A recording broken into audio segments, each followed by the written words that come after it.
This one is starting floating around. It was released last year, November 23rd, 2025. You can go to Substack. The author's name is Lisa Noel Volding. Voldeng. Quick summary. During the years, SR is the name of the victim in this case. His name is Sascha Riley. During the years, SR was trafficked within the Trump-Epstein ring. Notice how the Trump is first and not Epstein, and we're going to get into that later. He was forced to perform sexual acts during the filming of several child pornography films, including a snuff film, so someone died. He recalls at least 10 to 12 such films. During the snuff film shoot, SR saw a girl shot and killed during filming. After another film shoot, a girl child was taken to another room. SR recalls hearing gunshots. He said that when he heard the gunshots, he was scared. He said that another perpetrator still in the room with him, sensing his fears, said, "Don't worry, boys are hard to find." The films were produced within the Trump-Epstein ring. And I do wonder about these things. Don't worry, boys are hard to find. This just highlights how disposable society treats female children and females in general. And I don't want to downplay what happened to this young man, because what happened to him, if it's true, is definitely fucking horrendous. But the fact that they know it's so much easier for them to get access to female bodies than male bodies indicates how fucked up this whole fucking society is globally, because this is not just an American thing. This is a global thing. So I'm gonna play the first audio file A. There are 6 files, and this one is about an hour and a half long. I'm putting it on 1.5 speed. I've already listened to it, but I had some thoughts, so. I'm just gonna start recording, and so I just want to clarify in terms of date, July 18th, 2025, my full name, Lisa Noel Volding, and Riley, do you want to state your name? And any my name other is names? William. I'm sorry. No, go ahead. I didn't mean to interrupt. My name is William Sascha Riley. I was born Manuel Sascha Bartels. Okay. But my legal name is William Sascha Riley at this time. Okay, and I'm, just so we're clear, I'm based in Victoria, British Columbia, Canada. I lived in the United States full time for a bunch of years, but I was brought up in Canada. My citizenship's Canadian. And we might be neighbors at some point, because Canada is right now number 2 on the list of the countries that I am potentially going to move to. you know, I think it's a good place to look. There's a lot of Americans, actually. I've spoken to Americans that I've told to come here, and there's lots of Americans that have come to visit more, and it's a lot more embracing, inclusive of a culture. So, you know, it's quite lovely. I recommend. In terms of what my approach, really, what I wanted to do is just really a thorough discussion. You tell me everything that you've been wanting to say, and I'll ask some questions. This might be one of however many discussions, and I'll record them if it's 1, if it's 10. And what I'd like to do, I'm sort of recording with an eye to your testimony, getting your testimony of what you experienced, what abuse you suffered, and what you were witness to. And an eye in terms of being able to get into a format in terms of affidavits, whether we look at getting help from the International Criminal Court, because obviously what you and I have discussed already, there's definitely a whole whack of crimes that have been getting committed by a lot of folks, and is even a case where there could be crimes against humanity charges in regards to Trump. So, and what else I'd like to do is I'd like to look at whether you would be okay with, transcribing and then publishing something. I publish newsletters selectively. I have a newsletter called Outlaws of Chivalry. I publish once in a while. And I was looking at perhaps publishing there, if you're okay, in terms of how it could help us in terms of getting the right legal support in terms of the International War Court.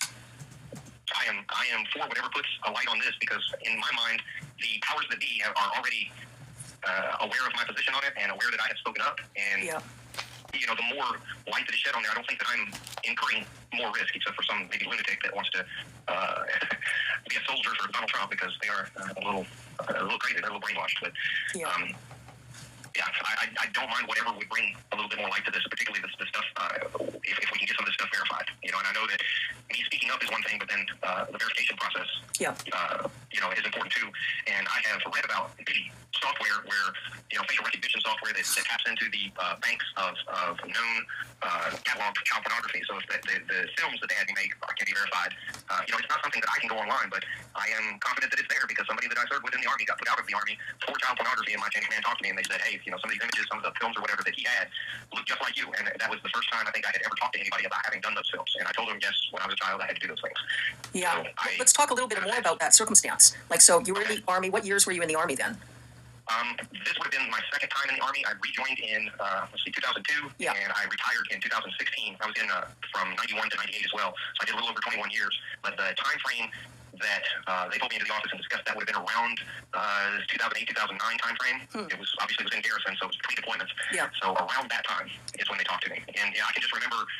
I can remember telling them that I knew it was out there. There was nothing I could do about it, and thinking that there was really no way to go about, anything at that point. I didn't know what I could do about it, if anything. Yeah. So it was from when our emails. It was one of the fellow soldiers that was caught with a bunch of child pornography, and then your commanding officer pulled you into the office to go through and said, "See you in the films."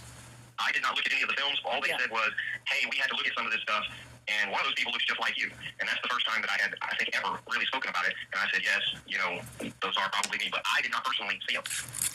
But they described something that I knew that I had been a part of. Yeah.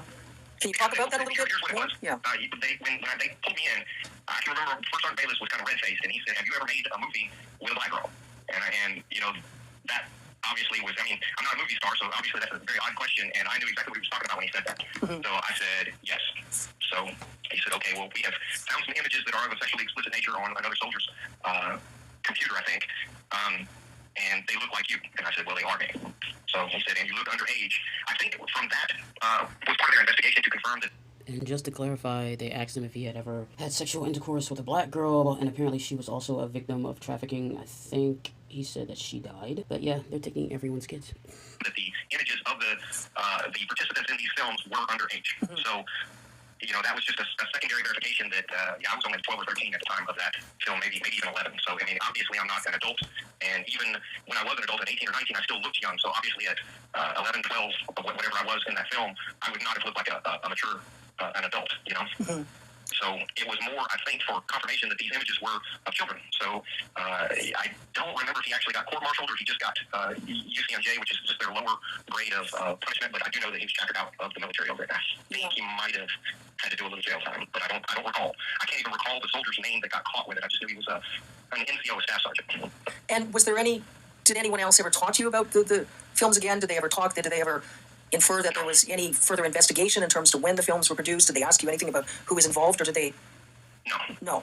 They didn't go into any legality other than the prosecution of the soldier with the images. So in the military is a little bit different than civilian. I don't want to call it the court system because it's just the officers and NCOs in the military, but they have their sphere of influence. They have their little scope of operation, and if they uncover more, I think that they're required to give it to the civilian authorities. But they don't have any jurisdiction to go further than to just prosecute the soldier for the infraction that he is guilty of. If that makes sense the way I'm saying it. No, I understand. Do they have any duty or is there any legality, or do they have legal requirements to inform civilian prosecutors in such cases? Yes, okay.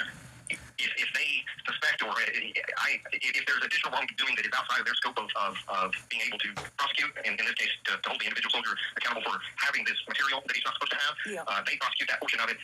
If it is beyond what they can prosecute, then they refer the soldier to civilian court systems. But in this case, the military did handle the prosecution of the soldier, and I think all he got was like 30 days and reduction in rank that you wanted to kick him out of the army, gave him a less than honorable discharge. I don't think he even got a bad conduct for that. But I know that he was put out of the military, and I think he did the 30 days in jail. I think is the most that they can give you at the at the level that they prosecuted him at. So I'm not saying that for sure on the jail time, but I do know for a fact he was put out of the military. Okay. So they had films. They had some of those films. Cable? Yes, Cable. Yeah, that was his last name. Habel. I think Staff Sergeant Habel. I just remembered it. Because I could picture his face, and I just couldn't remember his name. Habel. Okay. Habel. Yes, I'm relatively certain on that name. I don't have the best memory. I was in a blast in Iraq, and one of the things that I struggle with mightily are names. Yeah. But I'm fairly sure that's his name. Okay. And in terms of the films they had, so there was obviously a collection of pornography. Is there anyone you're in contact with of those your commanding officers that would they talk to you? Would they provide evidence, or is it a situation where Michael Bayless is the only one that I remember speaking to about it. I have not spoken to him since I left Fort Carson in 2011. I would think that he would probably remember something like that, just the unusualness of it. First sergeants deal with things day in and day out, but I would think that he would remember that just because of how it's not every day that you have to deal with something like that, Yeah. But it is possible. I think my commanding officer's name at that time was Captain Colasanto, but I'm not sure because you get commanding officers come and go. The first sergeants, they tend to stick around longer. But commanding officers are a lot of times they're only there for a year or two, and then they're off to the next thing. So my recollection of the commanding officer may not be accurate. What's the spelling of his last name? Colasanto? Cola, Colasanto. Okay. St. Cola. Yeah. Okay. Is there anything else you think would be helpful to talk about right now about then, the time frame? That was the first time anyone had ever mentioned to you anything about the films other than when you were involved in filming? Is that accurate? Yes. Okay. Yes. The first time that I can recall anybody that it ever coming up, I always knew that they were That the films, at least one or two of them, were out there. I don't even know how many times I was filmed, but I can tell you that some of them are extraordinarily horrible. I can give you one instance where they were filming us. It was me and a girl that I knew that I had been trafficked with in other venues, and while we were filming, they came in and shot her in the head. So killed her, obviously. So that would be... Was that the runaway? That was another girl. I can't even remember her name. Yeah, the runaway was tortured to death in a duplex in Enterprise, Alabama. My parents did that, and that wasn't on film. They're not her being tortured, but that was... Notice how he said his parents did it. There was another FBI tip regarding Trump drowning, or not him drowning, but watching a baby drown in the lake. Was it in Michigan? But in the FBI tip, she had a few FBI tips, she also outlined how her father was the one responsible for effectively selling her to these people. And at least by listening to, like, from both of these things, these are parents who had some level of means, it seems like. I haven't finished this full interview. So they didn't really need to do this, but somehow they got caught up in this. Probably the money, however it works. And then it's almost like their kids become, currency that they can effectively trade or kind of force to trade. And maybe in some instances, in order to protect themselves. But the other aspect of it is they also target runaways and children who are not protected at all by anybody. And I'm only bringing this up because I think in regards to these types of cases, everyone wants to sensationalize it by focusing on the big names, like the names, the celebrity names, the politician names. They want to focus on the money. They want to focus on all the big shit. But I don't think people really realize how insidious some of this shit is, because these types of rings are likely being fed by other smaller rings. Like, you could have a child sex trafficking ring going on in your neighborhood right now. I remember a case where a nun, the belief is the nun was killed because she discovered a child sex trafficking ring at her high school, and this is in suburban Baltimore, Maryland. There are two Baltimores, Baltimore City and Baltimore County. And in Baltimore County, at Seton Keogh High School, there was a trafficking ring that occurred, which included like police officers, teachers, and priests, lots of members of authority. And, in this kind of white bread, normalized town or normalized area, you had a trafficking ring going on. And I have to wonder how many victims who, even those who wound up in this Trump Epstein ring, as the author calls it, how many of them were effectively conditioned in these other smaller rings and kind of like conditioned to be used to the abuse, There's a whole other thing about them going to art schools. It's really insidious, like the various pipelines they use to funnel children into these types of things. That was that black girl that I'm telling you about that later on Michael Bayless had talked to me about. But they went and got her because they were afraid that this was after the investigation in Tennessee, and they were afraid that they would go down for child pornography. So they were wanting to kill her, and then they were wanting to get rid of me via an accident, but they couldn't because they had already tried to kill me several times. So they had the incident in Texas involving a Chevy van. There was another instance in Texas where my dad threw me into the middle of a pool and said, sink or swim, and somebody saw it and called the sheriff. So there was a police report on that. And then there was a third instance in Texas where my dad threw me down a flight of stairs, and that one fractured my skull. Now, there may have been other things that happened as well, but I remember those three were enough that they generated an investigation. Yeah. There were enough things that happened in Texas that my dad moved from Texas to Tennessee, and they got in trouble in Tennessee, and they got in trouble in Tennessee, and they moved to Alabama, got in trouble in Alabama, and then we just moved one more time. And you're talking about your adoptive dad, William Kyle Riley, correct? Yes. Yeah. I have located my birth parents. My birth mother lives in Sierra Vista, and my birth father lives in Edmond, Oklahoma, but as yet, I have not reached out to either of them. Mm-hmm. I just, within the last year, probably 6 months, I learned where they live. Mm-hmm. So, I don't know, that's just an odd dynamic for me, and I'm still kind of processing that. But as far as family goes, I have a half-sister up in Massachusetts, and that's about it. Okay.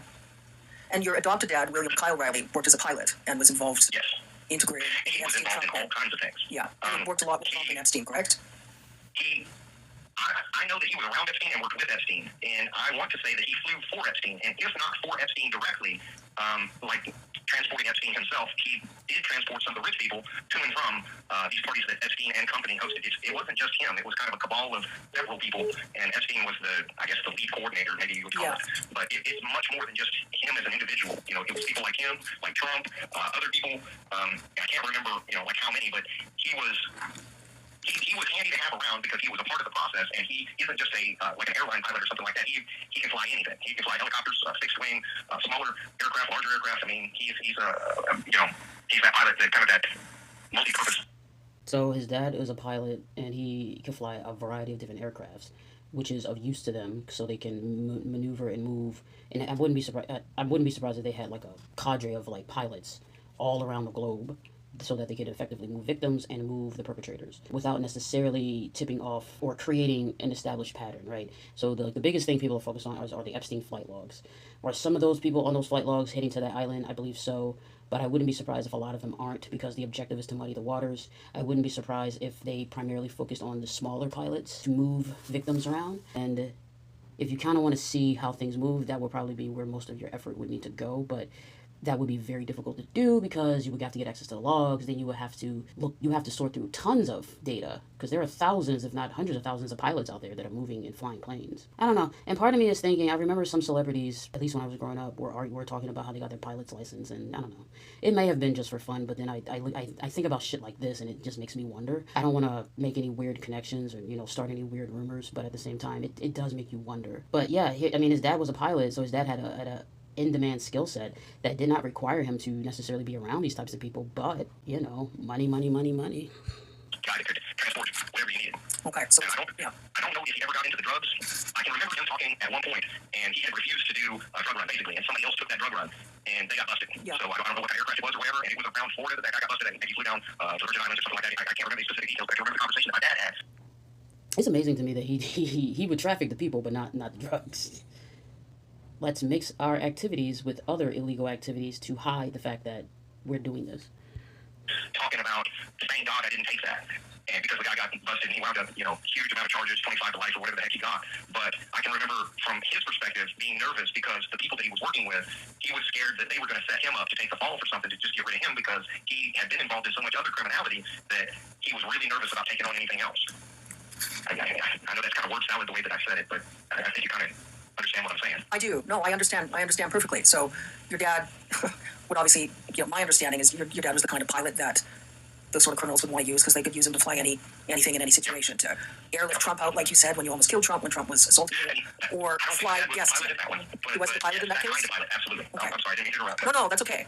So, yeah, I thought, I've spoken to folks that, they look for those sorts of pilots. They want pilots that can get traffickers into situations in and out discreetly, trafficking victims in and out of situations discreetly, and victims that they killed out of situations discreetly, all sorts of nonsense. So it seems like... And that's what he did. He shuttled the people, but I can remember him not wanting to cross the bridge over to running drugs. Yeah. Because in his mind, if he got caught with some people, he could just play dumb, and I was just transporting this guy's kid to, from the, here to there. I didn't know anything. So did your dad... go ahead. Did your dad transport the victims? Most often? Oh, absolutely. So more victims than guests. I would say more guests than victims, but he definitely transported both. Okay. And that was either directly for Epstein, like it wasn't transporting Epstein so much as Epstein's victims and Epstein's guests. And the clients. Yes. The clients. But he was definitely around Epstein. I can remember the one time that I can remember meeting both of them, and I can't even remember Jeffrey hardly at all, but I can remember the conversation in the car where they kept asking how to say Ghislaine's name, because it was unusual, and during that meeting, my mom wanted to get the name right, for whatever. That was important to her, Yeah, and what's your mom's name again? Her name was Mary Lynn Riley. This would be kind of my third mom, because my dad adopted me with a lady named Irene Ursula Liskey was her maiden name. Her name is Peter now. But those two adopted me. He got divorced from Irene in 79 or 80 and almost immediately married Lynn. So Irene may have been involved in some of that, but that would be from a time frame that I don't have clear recollection of. I do have clear recollection of Mary Lynn Riley's involvement, but she died via suicide a number of years ago. Okay. Now, what are you most comfortable to talk about next? I mean, well, let me ask some more questions in terms of now, you told me about Trump and about Biggs and about Jordan. I feel like that's important to discuss in details. And let me ask you a question. Do you think it's more helpful for you to talk about what you remember first, when you were first trafficked, the circumstances, individuals involved, or do you want to talk about some of the incidents that we spoke about a bit by email already? What do you think is most helpful for you? Fill in whatever gaps in that I can. I have spoken to you about most of what I remember clearly, but I can give you some of the details with those three, and that's why I am willing to talk about them. There's no. I remember more things, but I can't give you much in the way of detail for anybody other than those three. I can remember Jim Jordan. I went to a party. This was at a farm. There were 25 to 50 people.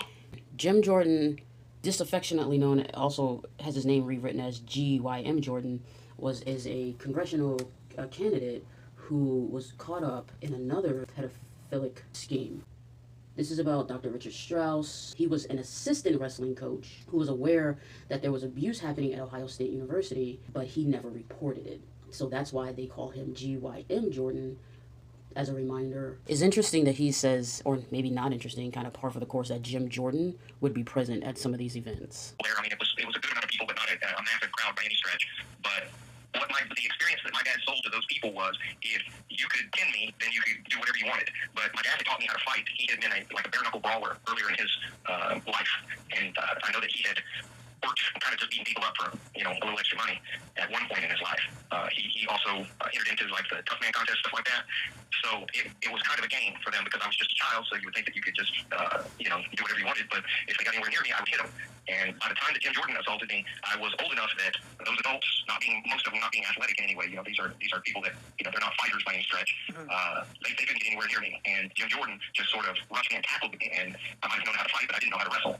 So he assaulted me in front of a crowd. And I think that it was filmed, but I can't swear that it was filmed. But it was in front of those 25 or 50 people.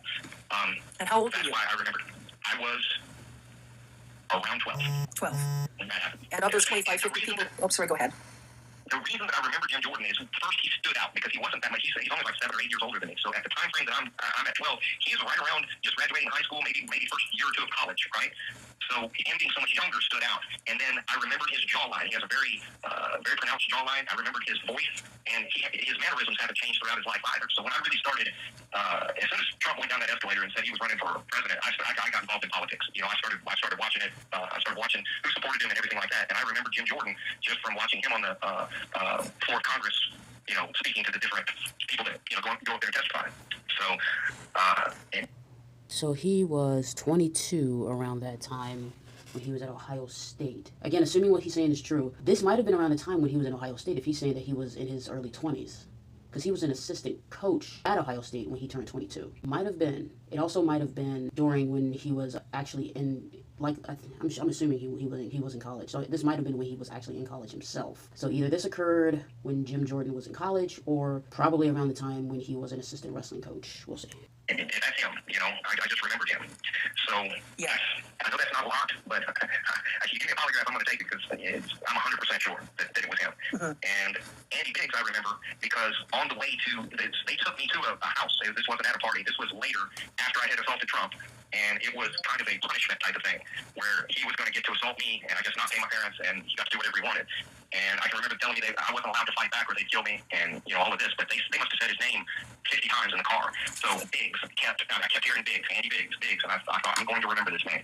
And after he assaulted me, I don't even remember the assault necessarily, but I remember being in the car afterwards and being really nauseous, sick to my stomach. I was seeing spots, and I mean. So he's nauseous and sick to his stomach after the assault. He was likely drugged. Congressman Andy Biggs is a U.S. representative, Republican Party from Tucson, Arizona. He is also an Arizona State Senator, or was an Arizona State Senator, but he's still a representative for Arizona. Interestingly enough, he just passed the C-Safe Act, so he's bragging about it on his Facebook page now. The Coercion and Sexual Abuse Free Environment Act, H.R. 6732. It seems that he is a primary author of this bill, and he helped introduce it to the House. Whoever using the mail or any facility or means of interstate or foreign commerce or within the special maritime and territorial jurisdiction of the United States intentionally compels a minor to A. engage in self-harm, including suicide or attempted suicide, B. commit animal crushing, C. engage in abusive or degrading non-sexual conduct, D. engage in sexually explicit conduct, or E. engage in obscene speech. So if you compel a minor to do any of these things, you will be punished. You'll be fined, imprisoned, but not more than 10 years. So you can either be fined, you can either be imprisoned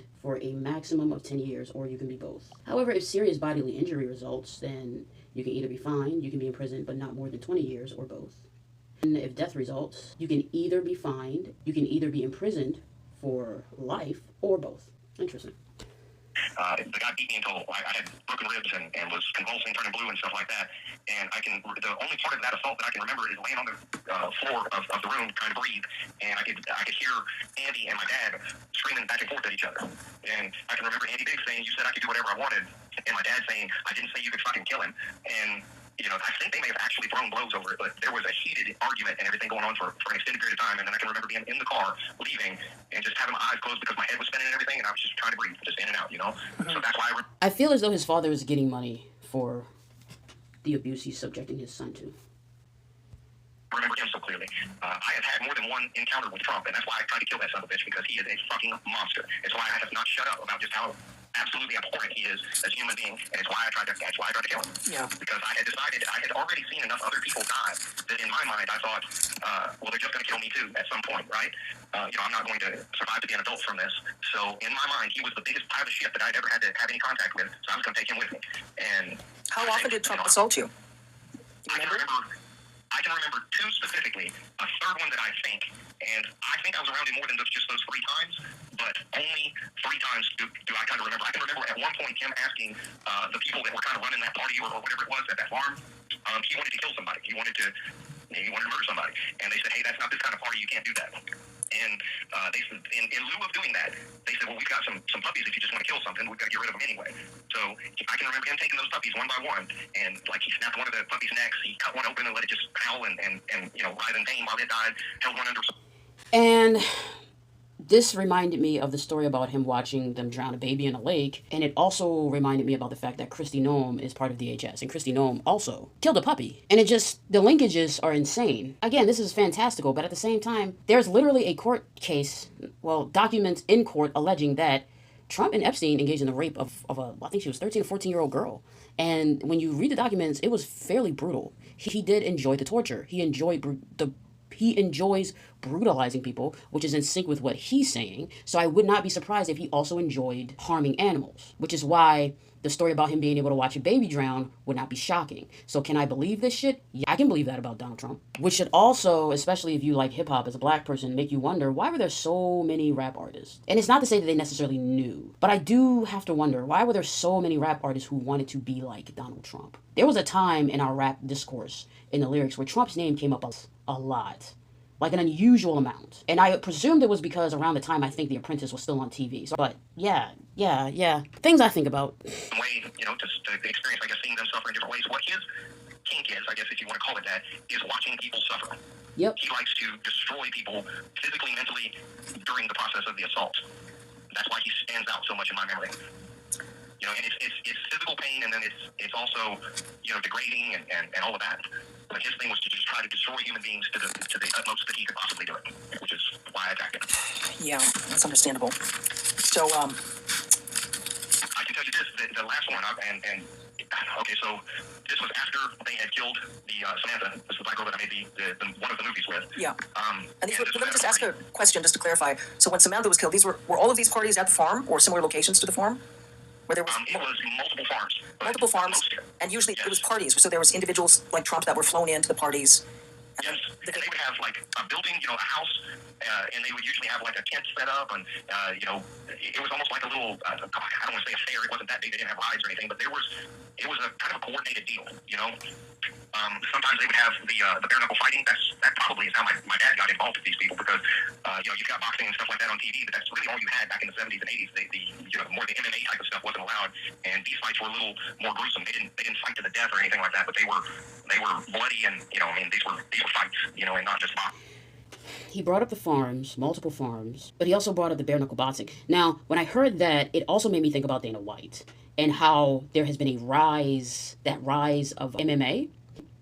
And as a person who used to watch MMA, if you were in the culture for any modicum of time, you notice that it tended to bring out certain types of people. And I do have to wonder if the rise of MMA was almost purposeful, almost as if they were trying to cultivate the very type of demographic that would support a man like Trump. Because these are people who are engaging in the brutality of people, the murder and rape of children, and they're also engaging at these parties, at these events, where they're engaging in like all of this weird kind of degenerate ass behavior. And at the time, like you said, this was during the 70s and 80s, it was boxing. MMA was not allowed. There were very kind of like, there were certain rules around fighting, because you had fighting in the past. You had a whole lot of brutality in America's past, because there was bare knuckle boxing in the past, there were dog fights in the past, rooster fights, there was all sorts of brutality between people and humans, and people enjoyed watching that level of blood, gore, and violence. But boxing was one of those things that became more mainstream because, you had more protections around it at least, right? But yeah, the rise of MMA, the cultivation of a demographic of people, mostly men, who like that type of behavior. And, I recall listening to, I forgot the guy's name, but even he was talking about how he liked MMA, but he noticed this weird connection between MMA and the alt-right. And the alt-right ultimately leads you to a man like Donald Trump. All of this shit is connected. All of this shit feels like, I don't know if it was necessarily planned, I can't go that far into it, but it feels intentional. It feels like Well, if we can make this popular, we can cultivate an audience that enjoys this type of gore, that audience will also be amenable to a more authoritarian, dictatorial type person like Donald Trump, who only wants power for the sake of power. So the rich people would pay to see that. Sometimes they'd have like a band playing, just like what you would expect at like a fair or something. So the rich folks would get flown in, associated with Epstein, and they would pay to watch the victims fight. The victims were all underage. And would they pay to then assault the victims after the fights or during the fights? And they paid to torture the victims and rape the victims and kill the victims. But now some of the fights were adults. So if they had some big old country boy and some other guy, they would pay to see that. They would also pay to watch the kids fight, and they did pay to watch me fight. I would fight other kids, and my dad was my initial trainer. For me to learn how to fight, I would later go on to be a boxer, an amateur boxer. But that's how I got my start in all of that. So yes, they would have paid for that. And the experiences were different each time. There wasn't like a set thing. You never really knew what was going to happen. So, a lot of it just comes down to money, So if they offered $5,000 to have sex with me, then my dad was willing to do that. Yeah. I don't Sascha, that isn't sex. That's sexual assault. Right. I mean, I just want to say something first. I think you're extremely brave. You behave extremely strong, like a warrior. And I just want to stop and say it's important for me to say that because a lot of folks, wouldn't even survive such trauma, but you've survived and you conduct yourself with dignity and gracefully. And it's important for me to say that. I hope you know that. I hope you have a sense of your own honor and chivalrousness, especially what you told me in terms of drugs they used on you and how they lured you drugged to behave monstrous towards other kids. I understand. I can remember. I'm sorry, I didn't mean to interrupt, but I can remember some arm of law enforcement showing me video of me harming one of the people that they were filming me with.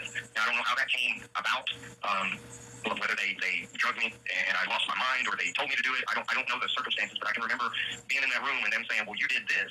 And it may have not even been law enforcement. It may have been, like the people that were running that. But I can remember being really upset because I had no recollection of having done that. It was me in the video, and I was beating somebody, a girl senseless. And I didn't kill her or anything like that, but... So they drugged him, put him into almost a state of psychosis, and put him in a room with a girl, and he beat her. And if you can believe this for Trump, then you definitely should be able to believe this for Diddy, because this is all very much in line with that type of behavior. This desire to watch other people be harmed. There's a certain level of brutality amongst these people. And honestly, since a lot of them are part of the Republican Party, their policies make sense because they enjoy harming people and they enjoy getting away with it. And it probably makes them even more happy that they're able to convince you. It's almost like the manipulation is a part of it too. Like they're happy that they're able to convince you to do harm to yourself. It's control. I hate Republicans, by the way, just so you know, so I am very biased. I don't give a fuck. I find them to be a deplorable party just in general, just by virtue of their incompetence, but how many of them have been kind of caught up in these trafficking and abuse, it's crazy. It is crazy. Yeah. So, and I have a feeling, this part I can't prove because I only have my own experiences, but what the whole thing seems to be is that they first abuse you, then they get you on film abusing others, and now they have you trapped as well. Yeah. So you can't talk about the abuse that they did to you. If they want you to be a legacy victim, somebody that they can use in the future, well, then they've got to get you on tape doing monstrous things to other people as well, because now they have the leverage to keep your mouth shut. Yeah, no, and you know what? And I do have to wonder about some of the women in Epstein's ring, because I think a lot of them started out as abuse victims too. And I have to wonder if this is how they get a lot of these people involved. They start them young, they get them compromised, because that, if you've paid any attention to like the whole CIA versus, the KGB, like they love compromising people. Putting people in compromising positions is a very easy mechanism of control. You're exactly right. That's exactly the tactic. And the tactic is insidious because, have you ever heard of the torture technique a lot of occult practitioners use? It's called inversion torture. Inversion magic isn't magic. Sorcery is just smoke and mirrors, nonsense, deception techniques. But it's sort of inversion technique where to try to linguistically manipulate the victims, to try to get the victims in a position where the victims doubt whether the victims, are good or not. Absolutely. And I think that's the case with a lot of the Republicans you mentioned. Like you said, Clarence Thomas and Lindsey Graham were at these parties. You can't remember if Lindsey Graham and Clarence Thomas participated. And it's sort of a question of did they participate? Were they blackmailed because they were there, attended the parties, but they didn't participate? Can you tell me much more about Clarence Thomas and Lindsey Graham? I know the least about him. The only reason that I can remember him is because he was a black man. And I'm sorry, but that club is pretty much just white folks. So having a black person there was very unusual. So he stood out. But the only thing that I can really say... So they'll have black victims. Probably not that many. But still, they'll have black victims, but there's not a lot of black people who are involved in this club. But apparently, Clarence Thomas showed up. is that I remembered him being there, and then I remember what a big deal it was in our household when he got confirmed onto the Supreme Court. Yeah. Because my dad was excited about that because of how high up he was. Now, I can't swear. I may have been assaulted by Clarence Thomas, but I cannot swear to that. If he did assault me. And especially for the black community, we've noticed how Clarence Thomas has effectively been a rubber stamp. Even recently, he's been effectively a rubber stamp for a lot of their stuff. So the Supreme Court that Donald Trump has likely includes Amy Coney Barrett, what's his face, the dude who drinks prolifically, Kegger Boy. Yeah, a lot of them are likely very much compromised in some way, shape, or form. Very much compromised. I.e., they were a part of this ring or part of these parties or know of what the fuck is going down. I'm editing and I'm realizing Anita Hill, because he had sexual abuse allegations against him. Kegger Boy had sexual abuse allegations against him. I haven't found sexual abuse allegations against the others. I did find that Gorsuch is people, they basically criticize their rulings like Gorsuch because their rulings showed a bias against women in regards to harassment and discrimination. The penalty for trying to downplay sexual abuse, sexual assault, the penalty for downplaying the assault against women led us to this moment. Like I always said that America failed a moral test. We failed multiple moral tests over these past few decades, and that's why we got here. It's a moral failure at this point. And it was not to the level of something that scared me to the point where I needed to remember it, if that's a good way to put that, which Trump rose to that, and Andy Biggs rose to that, and Jim Jordan rose to that because he was dangerous to me because I could keep most people away from me with my fists, but, he was a good wrestler, so, he scared me in that sense that this is a person that I can't, that I can't keep away from me with my fists.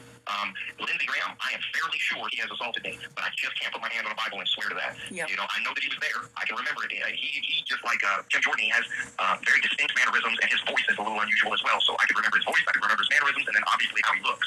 And a lot of this is predicated on the fact that he's been drugged multiple times, and the drugging does kind of alter your perception of reality, and it does make you question a lot of things. But I do believe him, and as fantastic as it is, because he's being honest about the fact that there's some things he remembers, some things are fuzzy, some things that he's clear about, right? So he's deciphering what the fuck happened to him. Certain things he can remember because it was just so horrific, but other things he's like, I'm not entirely sure he did it because drugging seems to be a part of this whole thing. It doesn't feel like he's trying to go overboard. He's like, no, I remember this, I don't remember that. To me, it just feels credible because he's not being overly flamboyant with it when he's talking about who was there. He's not being too restrictive. He's like, I remember this for sure. This is what I'm not certain of, but I think this happened. That's why I believe him. So I can put him there, but I can't say he did this or he did that exactly. I just can't. Okay. So I wish that I could provide more information on that because I think some things went on, but that's just not enough for me to point a finger and make an accusation. But he was there. I can tell you that. yeah, well, that's enough. And I know that some sorts of interviews we can look at a different time to see if there is any more information you remember. But what you do remember, I just want you to know what you remember to know. But what you remember is extremely important and is extremely helpful. I know you want to be able to remember more, and memories are in there. And I just want to approach the situation delicately because some of the other memories are just vague. I have been very careful too not to reach out further because there are some other names that I could mention that I believe were there that I know for a fact that my parents talked about, but I don't have a clear enough recollection of anything. Like I can tell you 100% sure that they talked about Vladimir Putin, but I do not believe he was ever at one of those parties that I was at. But his name was brought up more than once. During the 1980s? Yes. Okay. Vladimir Putin, I don't know even when he ascended to the presidency, but I remember the name because it was so unusual. Now, at that point, he may have just been, one of the Russian oligarchs or whatever, but his name came up, and I remember just because it's an unusual name, Vladimir Putin, but I don't believe he was ever there. So that is like, I don't know, there are other names like that too. Okay, let's talk a little bit about I Putin. remember Clinton's name being brought up, but I don't ever remember seeing it. So Clinton was mentioned, but you never saw Clinton. Not that I can recall.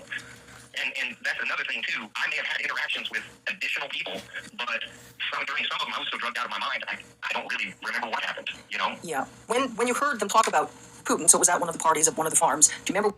I do have to wonder about Clinton. So far, doesn't seem like he was a part of these. Then again, who knows? He might have been. But so far, it doesn't seem to be that he was engaged in the sexual assault of minors. However, do wonder about the Monica Lewinsky thing. Only because we know that he has a penchant for, younger women, especially women in their 20s. Because I can breadcrumb you, right? I can put breadcrumbs down and you follow the breadcrumbs. And if you're a skeevy old man, you're in your 50s and you want to be with, 20-year-olds, right? 25-year-olds, women half your age, I can breadcrumb you. I can offer you that. I can bring a bunch of, 20-somethings around, and this is legal. You're not breaking any laws when you're having sex with these women, What happens, when I bring someone around who's actually 16, but there are some people who, by virtue of their phenotype, can effectively look a bit older than they are via makeup.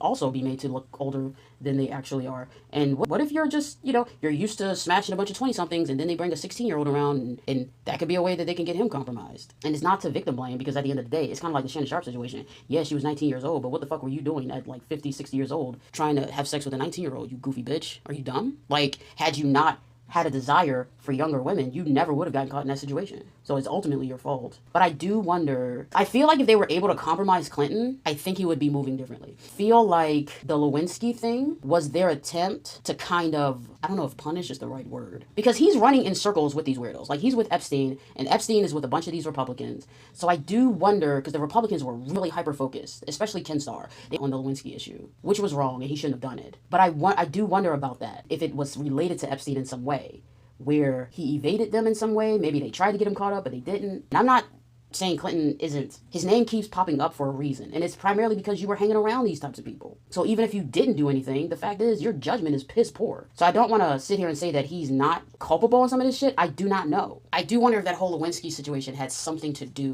with this Epstein thing and why so many of the Republicans were so adamant in going after him. Because I do remember Hillary said it was a grand right-wing conspiracy, and she wasn't wrong. There was a right-wing conspiracy against them. The Clintons, for however you feel about them now, were a very progressive Democratic couple. They were the first ones to try to advocate for a Medicare for all type system in the 90s. And so it would have been of use for them to get him compromised. And I wonder if they tried, but it didn't work. I do wonder. I wonder about a lot of things, because they had a very deep hatred of Hillary after that. And part of me is like, was it really because of the healthcare thing? Or was it because she recognized y'all were trying to get her husband caught up and she probably tried to save his dumb ass? And it's like, that bitch, she interfered with our plans. I wonder if they hate her because of that. I wonder if they really hate her so much because she might have recognized that this stupid motherfucker was about to get caught up in some dumb shit, and maybe they stopped. Again, this is all speculation, but a lot of this shit is just making me wonder. It can't say he didn't get involved, because we don't know for sure.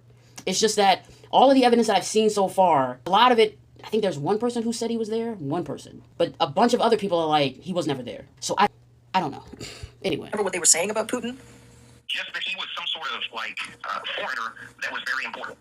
I didn't know any more. The name was just unusual, and they mentioned his name. They kind of had fun saying his name. Vladimir. Does he like to go by Vlad or this or that? But the meeting with that person, I don't think ever materialized. I think it was just something that was discussed and never happened. Now, if he has other connections, and he very well may, that's possible. But I can just remember at those parties, there were people that had strange accents. But that's it. That's all I can say. I couldn't point and say, well, this person was from Spain or this person was from Portugal. I have no idea.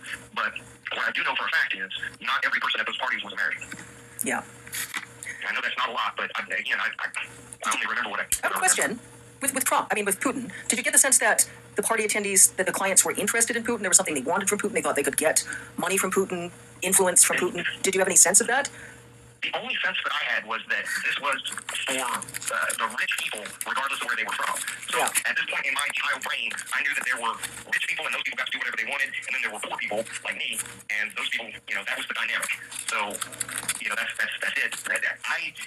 I never heard them say anything about blackmailing and stuff like that, but I can remember them showing me a video of me doing bad stuff, and then I can remember people telling me that if I ever talked about it, what I had done was illegal too. And a lot of that was just bullshit because I was just a kid and they were making me do this stuff. Yeah, but, talk about malevolent hypocrisy. Dude, they were just utterly grotesque. They were trafficking you, they were insulting you, they were drugging you, and then they were trying to they were trying to make me feel guilty about any of it happening.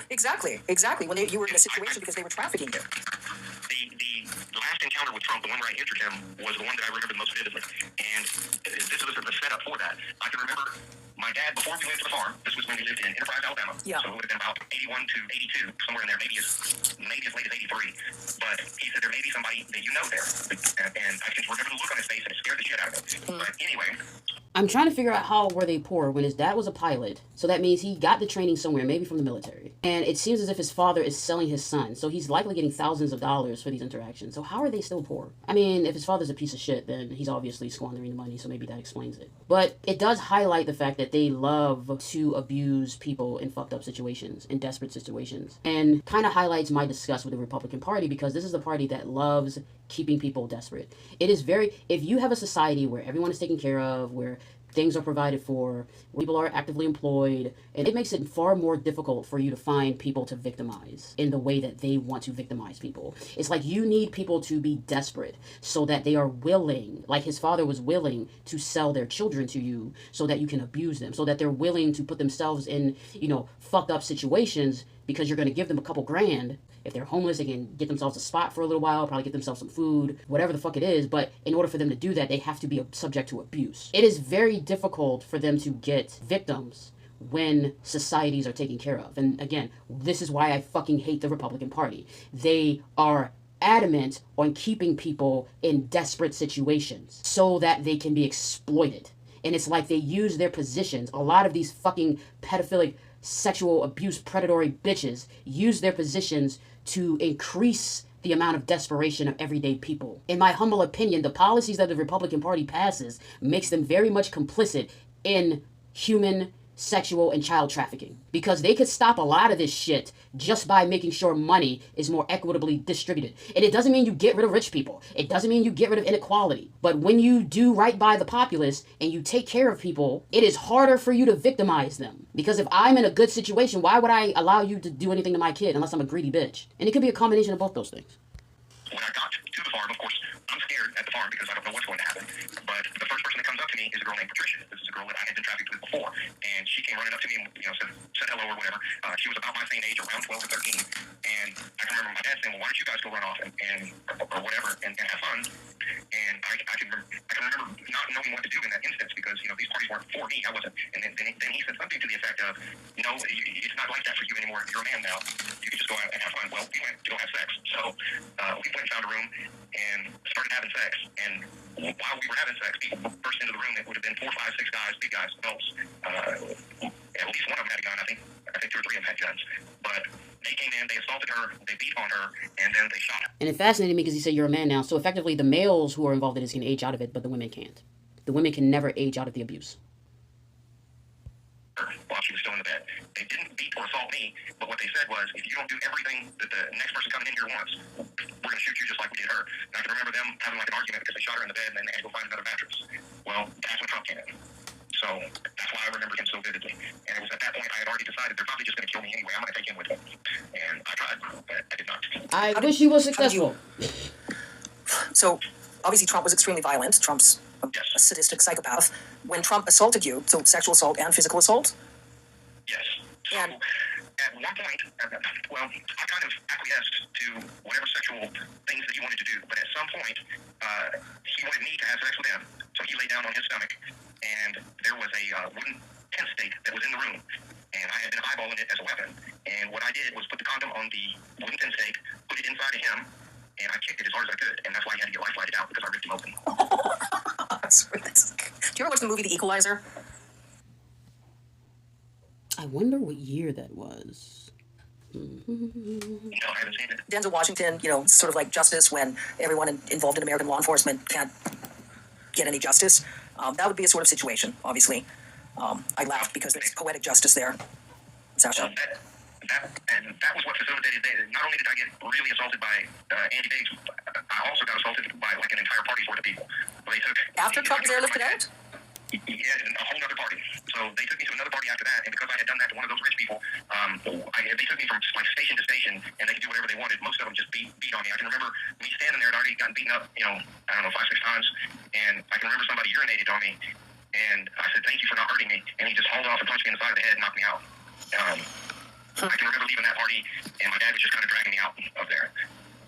It was another instance, just like with Andy Biggs, where I got beaten to the point where, the room was spinning, I was nauseous, probably throwing up, maybe some broken bones, badly. And how many perpetrators did you say again? 20 to 40? 25 to 40 perpetrators? People that were there, yes. I would say probably 8 or 10 that just beat the absolute hell out of me. And some of them probably sexually assaulted me, but I can't remember. I can remember getting hurt, just getting beaten up and, Was that before you tried to defend yourself from Trump or after? Do you remember? That was after. That was as a punishment, if you want to call it that. What happened at that party was part of the punishment, and then I can remember them saying that this is the last of it when I had to go see Andy Biggs. Andy Biggs almost fucking killed me. So I remember him to this day. So when Andy Biggs almost killed you was after Trump as well? Yes. Okay. After Andy Biggs was after Trump. The party that a whole bunch of people assaulted me was after that, and then the last one was Andy Biggs. And then I can remember my dad saying, "No more." I I can remember him even kind of breaking down a little bit, like psychologically, because just I guess the repeated watching me just get destroyed by people. You got to understand, it's not like boo-boos and band-aids. They were breaking ribs and really hurting me. I've got like a deformed rib cage to this day. No, sounds like they were trying to torture you just to the point of death. I'm trying to find any evidence of this, but the only thing I got is a Getty image of June 6, Donald Trump. June 6, 1990, Donald Trump cited outside hospital for special surgery in New York City. Hospital for special surgery. To punish you and to send a message. They tried over and over again to hint to me to get me to kill myself. Yeah. And I can remember thinking, there's no way I'm going to kill myself because that's what they want. So I got to survive some of that just out of spite, to be honest with you. There's really no other way to put it, but I wasn't going to. I can remember hating my mom so much that I just did not want to give her the satisfaction. Yeah. As bad as my dad was, Marilyn Riley was even more evil. Her thing was sexually torturing me. So, and she enjoyed sexually torturing Samantha when they went and got her. And Samantha was the runaway that, right? Yes, she lived in a brothel, basically, a house where they had 4 or 5 underage girls that they had scooped up from wherever they got them from, and they would use those girls at these parties. Well, at one time, they sent me to go be a part of that brothel. So that's when I made friends with Samantha, Patricia, and Sarah, and those are the only 3 that I can remember their names. But Sarah committed suicide, Samantha was tortured to death, and Patricia was the girl that got shot in the bed before Trump came in. Did Patricia die? Oh, yeah. Yes. So Samantha, Patricia, and Sarah, and all 3 died? Yes. Yes. So Samantha was a runaway that was murdered by your adoptive parents? Yes. Patricia committed suicide, Sarah committed suicide, and Patricia was murdered in the bed before Trump came in, and then they threatened you and said to let Trump do whatever Trump wanted to do to you, or they would shoot you in the head as well. Yes. Okay. And I can remember them pointing the gun at me and saying, "We're going to kill you," and my dad protesting because he said, "If you shoot him, we're all going to go to jail." And he was really, I can remember him being distraught. Now, he's a kind of a tough guy and, all of that sort of stuff. So that's what stood out to me was he was really scared because he knew that if they just shot me, that's not something he could explain to anybody. And he had gotten into so much trouble with trying to get rid of me already. But there's the Chevy van incident, there's the pool incident, and then there's the stairs incident. And all of those generated a police report. In addition to that, we went down to Panama City, Florida, to the beach, or either Panama City or Destin. And they took me to a riptide area. I didn't know it was a riptide area. There were no other people on the beach. It was just us. But within like 100 yards, 150 yards, there's the regular beach where people were at. You know how they have the riptide zones? They don't want you out there, right, for obvious reasons. Well, they took me to one of these zones and had me, say, hey, come out here and play in the water and this and that. And for the first few minutes, it was just the 3 of us playing in the water, and I'm just a kid. Beach is awesome. So, at any rate, they go back in, I'm out there playing, and eventually that current gets me, and I don't know how to swim at this point in my life. So it pulls me out, 100 feet maybe, and I'm bouncing up and down off the sandbar just screaming my head off. Well, somebody that was on the regular beach, not in the riptide area, heard the screaming and came running from like 150 yards away, and right by my parents who were standing there, and he goes out there and gets me, fishes me out. By the time he comes back, he's nearly exhausted, and I can remember him and my dad nearly fighting, and at this point, there are other people that are coming in, that scares the shit out of my dad. But there was another police report with that. And I know that police report followed us back up into Alabama because the sheriff came down there and talked to my dad in Alabama. So there was another investigation for sure. So all of those things had already happened. And my dad was terrified that if something happened to me, especially so close to all of these other things, that all of these other investigations, he pretty much knew he was going to go to jail over it. So there was at least the Chevy van incident, pool incident, stairs incident. There was police reports. How many police reports? About 3 or 4? And then, that are just involved in trying to get rid of me. And then there were, in addition to those 4, there were 2 investigations, one for the porn, and then when we lived in the duplex and they were torturing that girl to death, Samantha, our duplex neighbors there in Enterprise, Alabama, they called the police because they could hear, screams and beatings and stuff like that. And when they investigated, I can remember my dad saying, hey, he talking about me, it's just, I got in trouble and got a whipping or something. And they did an investigation. They collected blood samples and everything from the house, but the problem was they couldn't determine how long that blood had been there, I guess.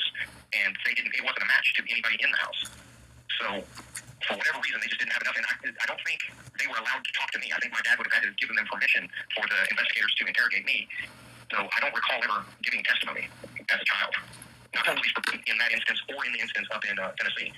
Did you provide any testimony to the police in any of those 5 cases? Well, the one case with the military, with the child pornography. I can remember the sheriff talking to me at the beach in Panama City, and I don't remember what all was said, but I can remember my dad tried to get out of there, and the guy that went to fish me out, my dad's a pretty big guy, and he could fight, but the guy that went and got me was he was a tank, so it wasn't something that he wanted to really get into a fight about over there, and people started coming in, so my parents, I can remember them trying to hug me and stuff. Oh my God, thank God. I can remember the guy that fished me out. They said, there's no goddamn way. I heard that from 150 yards away, and you're standing there watching him, and you didn't hear it, And, they tried to play it off like, well, we just thought he was playing, swimming and stuff like that. And I can remember the sheriff asking, "Did you know how to swim?" And I said, "No, sir." And they were like, "Okay, this fucking sucks. There's no way that this is legitimate." And I can remember the sheriff in Alabama talking to my dad and saying, "There better not be anything that happens to him." He said, "Because I'm just going to go ahead and tell you, you're going to go to jail. I don't care." He said, "I'll make sure of it." So they had a sense, but they didn't know, they didn't have enough of what they thought of as evidence. They didn't have enough. Exactly right. And that was the case with Samantha as well? Yes. And your dad wouldn't let them talk to you? What's that? And your dad wouldn't let the police officers talk to you? So right. That also seems weird. He did. It seems weird. I mean, I know in Canada it's a bit different, like, in terms of, there would have been folks from Child Protection Services there, and they would have gotten you away from your adoptive fathers to talk to you. You wouldn't have gone through that sort of horror in Canada. I'm really sad that's what happened. This is my only disagreement. Yes, they would have. Like, I don't know why people want to sit here and pretend that child abuse doesn't happen all over this, not just all over this country, but all over this globe. So this idea, somehow magically Child Protective Services in Canada would have helped, I highly doubt that shit. I'm sorry. And it's not to say that there aren't cultural differences, especially if you're Canadian listening to this, but come on, like, get the fuck out of here. This idea that Child Protective Services and the police are actively investigating every single incident where a child is being abused, mean that child abuse would never occur in Canada. And, okay, show me where child abuse has never occurred in Canada. Show me. And get the fuck out of here. Occurred. At one point, CPS did take me. So I got into the foster care system, and ultimately, I'm just going to say, I was ungovernable, incorrigible. At that point in my life, if you said something to me, I didn't care who you were. I wasn't necessarily going to do that, and I might just hit you, because that was just my response to life at that point. So eventually, I made my way right back to that house. So I can tell you that throughout the process of trying to work with me, Jane Goodall was one of the people that worked with me. So I know that she is still alive. I think she's still alive. I think she's 91 now. Yeah. And she might recall having worked with me because I would have been one of the strangest cases she ever had. Because around that time frame, I had made the decision that I would no longer let anybody get within arm's reach of me. And if they did, I'd fight for my life. So, people had to stay away from me. I could talk. I mean, I wasn't like that. And this is the more fantastical part of it, because he said Jane Goodall got involved. I don't see any stories of Jane Goodall working with children in foster care explicitly. So that is something that I'm not sure of. But again, he's young. He's been drugged multiple times. And on top of that, I don't put it past people to lie to him, I don't put it past that somebody would have lied to him. Yeah. Feral animal, but I just would not allow people within my personal space anymore. And because of her work, with apes and everything, with gorillas, they kind of reached out to her to make contact with me to see if they could help me. Yeah. And did you talk to Jane Goodall at all about what you'd experienced getting trafficked? I know when you and I spoke by email, messenger, you said it was from during about 1978 to 1986 is what you remembered, 9 to 13, but you're not sure. It could have been as early as 6 or 7 years old. Right. I don't really start remembering what was going on until about 10 or 11, and I just know that it happened before that. I can remember being sexually assaulted by family. That's some of my very first memories. So, but as far as taking me to other places, and these parties and whatnot, I know that sort of thing was happening, but I just don't have a good enough recollection to really piece together much of a story. So whether you were 6 or 7 years old or 10 or 11 years old with the parties? Right. I know family was assaulting me, and then friends of family were assaulting me as early as 6 or 7. I know that. Some of my very first memories are of being assaulted. But as far as taking me to places to make money at these parties, I don't have a clear recollection. It may have happened as early as the first sexual assaults that were happening with family. But I don't have a clear recollection if that was going on to that scale at that time. But do have a recollection from about 10 or 11. Okay. So, how much? No, it's okay. I'm glad you're able to have such a thorough discussion, and I appreciate again how straightforward and forthright you are. It's extremely important.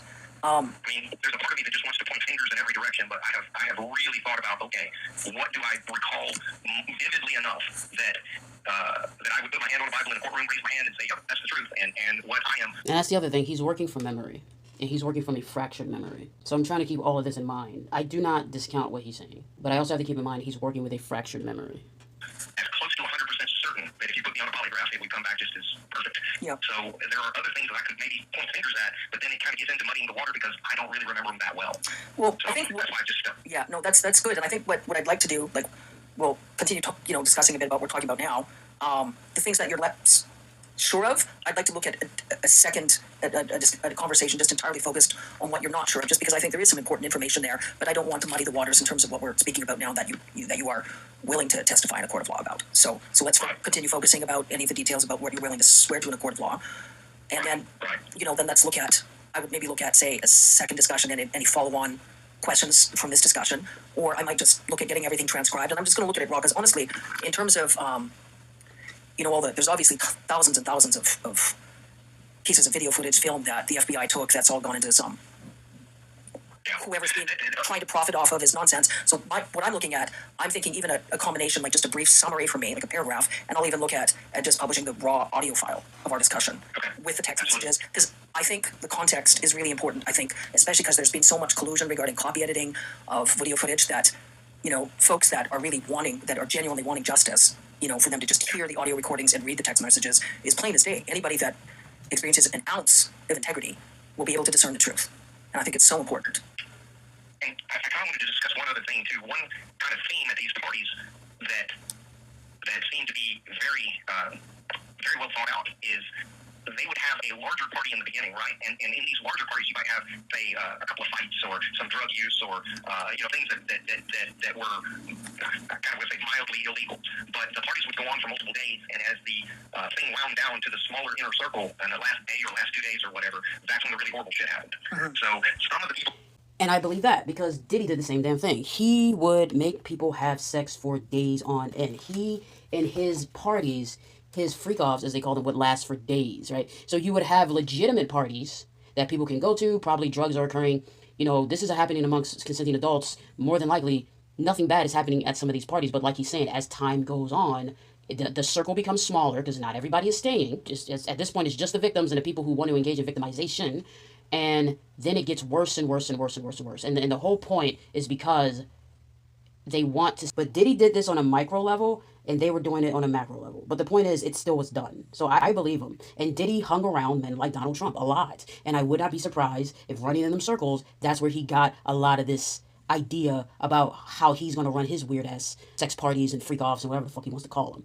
He's a fucking devil, too, and needs to die, but whatever. That attended the party, possibly even people like Clarence Thomas or Lindsey Graham, may have been involved in lesser things, but then we're also at the same time and place where these more horrible things happen, but they didn't necessarily participate in those more horrible things.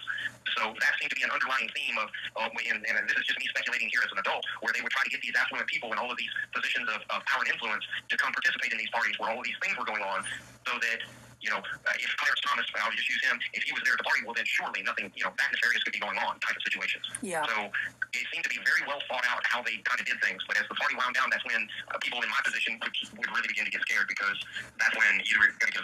And that's the whole thing about having more legitimate people there to cover for the insidious shit that you're doing underneath it all. It helps them cover. So like he's saying, he didn't see a person like Clarence Thomas engage in anything, but they had Clarence Thomas at some of their parties. And maybe he was there to give it an air of legitimacy so that people aren't looking too deep in the fact that these motherfuckers are still hanging out in this region and doing God knows what the fuck they were doing.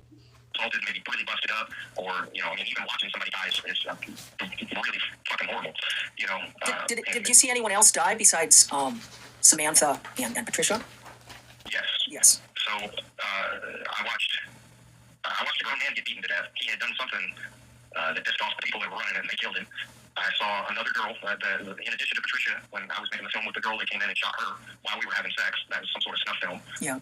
And then in the brothel, there were 2 people that got killed. Sarah killed herself, and then the girl, I don't remember her name, she was shot and killed, and then another girl was also shot and killed. Okay. And all of these... No, go ahead. Me and Samantha having to clean up. We didn't have to do anything with the body, but I can remember me and Samantha had to clean up the blood and everything from both Sarah's suicide, which was an assisted suicide. Samantha actually shot Sarah, but Sarah wanted her to do it. She could pull the trigger herself. So Samantha did it. I was in the room when she did it. But it wasn't a murder. Samantha didn't murder her. Sarah I can remember her just saying, I can't go to another party. I can't be here. Please, Another of the victims, I don't know if you read about the British woman Sarah Ransom, was on the Epstein Island and tried to swim off the island and was willing to drown, then go through another. Yeah, it's some horrible, horrible shit. Yeah. And, I can remember the hillbillies that my dad sold me to when I was small, they were mean, but I can remember the meanest motherfuckers are those rich people. They are just demonic. And that's what I'm talking about. They start conditioning the children early, and they don't start off sending them to places like Epstein. Like he said, his dad started off getting him assaulted by a bunch of hillbillies. So these are poor people just like him. And he said this was in Enterprise, Alabama. As of 20, its population was only 28,711 people. So this is a small area. So according to him, you effectively had a child trafficking operation occurring in a small town or city. Well, technically it's a city. But in the 1970s population between 15 and 17,000, and then the population rose in the 1980s between 20 and 25,000. And it stayed pretty much the same ever since. So yeah, you got a small area that's out of the way, a city, I'm assuming this is a city, a small city where, probably most people know each other, but even inside that small city where a lot of people are familiar with each other, probably grew up together, you still had a child sex trafficking operation going. And this is the shit that I'm talking about. Stop hyper-focusing on the rich people. It's not to say that it doesn't matter, but the reality of it is that you gotta look at a lot of this shit like it's a feeder system. The child sexual abuse that goes on in your town, in your city, in your suburb, it feeds a larger system. But we as a society, we tend to make excuses for the small shit and want to castigate and focus on the bigger shit, not realizing that the bigger shit doesn't necessarily exist unless the small shit exists. And it's like while everybody's focused on the child sexual abuse and the child sex ring that Trump and Epstein were running, you miss the child sex ring at the house next door. Yeah. Well, I'm going to ask you some questions there again. So with the rich folks that you were sold to, that was all associated with the Epstein-Trump trafficking ring. And you said to me you thought Trump ran things with Epstein. Is that true? Oh, yes. He was not just a client. He was one of the people that facilitated all that stuff. It was almost like, and this is just my childhood brain piecing it together, it was almost as if Epstein worked for Trump. And not just Trump, but him and maybe 6 or 8 other super rich guys. So Epstein ran it at the behest of Trump and that circle of people. So it was just I couldn't tell you how many people, but he was the only one that I remember that was at that level. But it wasn't that Trump was a John visiting, Epstein's empire of child victims. It was Trump was in a position above Epstein. It was as if Epstein worked for Trump. Yeah. And the rest of those ultra rich guys. Do you remember? Like he ran that ring for them. No, I understand. So Jeffrey was sort of presented publicly as the ringleader of the pedophile ring, but Jeffrey was basically behaving like a general manager of the ring. And then there were 7 or 8 other individuals, such as Trump, that were actually actively running the ring, micromanaging, telling Jeffrey what to do. He would give Epstein that caliber of person, because it wasn't just Epstein. Epstein had people that worked with him too on a lower level that would go like find runaways and stuff like that. Yeah. So I don't know where they got the people. I can't say that, but it was this whole thing was being run as for those rich people. Yeah.